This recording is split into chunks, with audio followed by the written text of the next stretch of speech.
Salut les gars, j'espère que vous allez bien. Nouvelle vidéo les amis. On va débriefer, faire l'analyse du match entre Manchester City et Liverpool. Donc dans cette première période, il y a eu donc une très bonne équipe de Manchester City qui a imposé, on va dire, son rythme dans les 15 premières minutes. Puis Liverpool qui s'est plutôt bien repris, on va dire.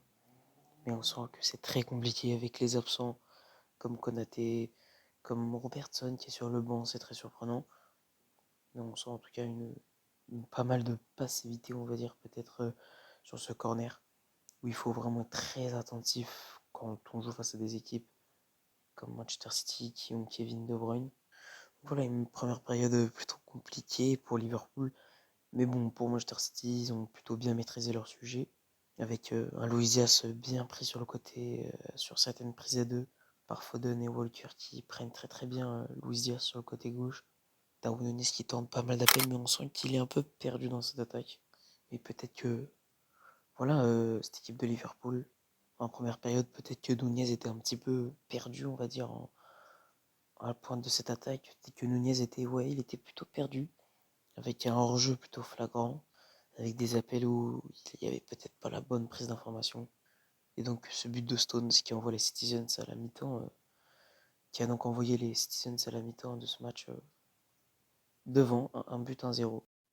On le voit, l'intelligence de Nathan Ake d'écarter McAllister du premier poteau pour empêcher l'intervention de l'Argentin. C'est très très intelligent ce qu'a fait Nathan Ake, donc ça envoie les Citizens, donc ça a envoyé les Citizens 1-0. Mais donc pour plus analyser tactiquement ce 3-2-5-1 mis en place, ce 3-2-4-1, pardonnez-moi, mis en place par Pep Guardiola est excellent.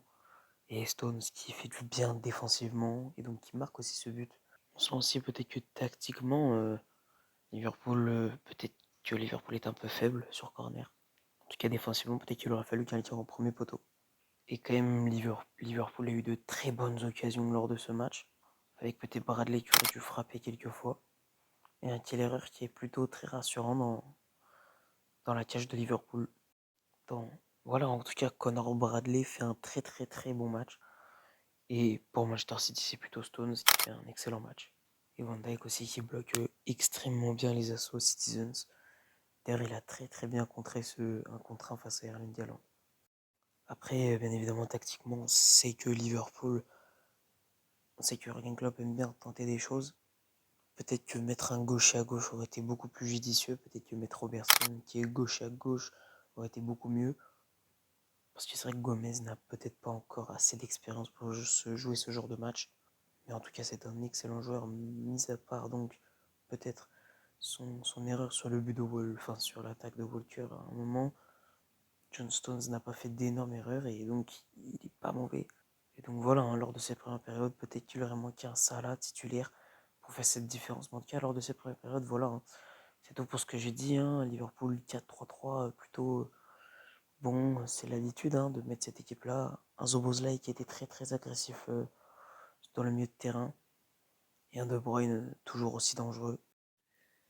Et donc dans cette seconde période, Liverpool a été beaucoup plus entreprenant, avec de très très bonnes attaques très bien construites. Mais voilà, il a peut-être manqué ce manque de réalisme devant la cage de la part de Luis Diaz, qui plus tard dans le match a fait des accélérations incroyables et qui a été absolument exceptionnel, Luis Diaz, dans cette seconde période.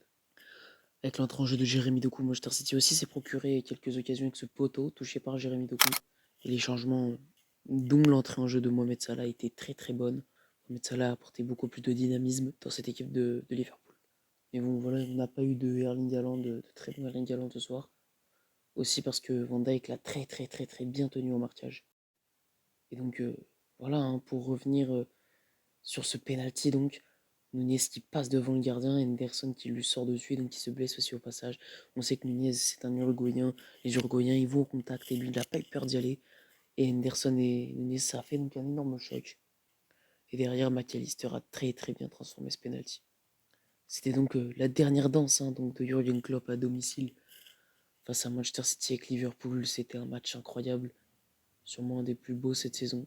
Mais il restera le choc entre Manchester City et Arsenal le 30 mars. Dans l'intensité aussi, ça a été un très très gros match au milieu de terrain avec de très très bons joueurs qui ont vraiment donné une énorme leçon au milieu de terrain. comme McAllister, Szoboszlai, les bons, voilà.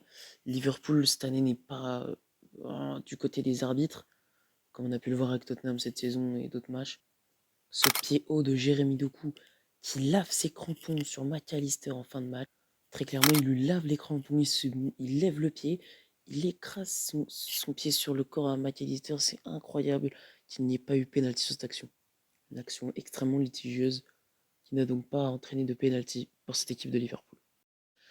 Et donc pour le classement, donc on fait le petit point au classement sur cette fin de vidéo. Liverpool se classe donc second de Première Ligue à cause de la différence de buts et les scores incroyables que Arsenal inflige à ses adversaires. Même si c'était un petit peu plus compliqué avec cette victoire seulement 2-1 avec un but de Kyle Havertz. Et donc Manchester City se met donc troisième, ce qui donc offre encore la possibilité à ces trois grands clubs à seulement un point d'écart de se toucher peut-être toucher le titre pour cette fin de saison.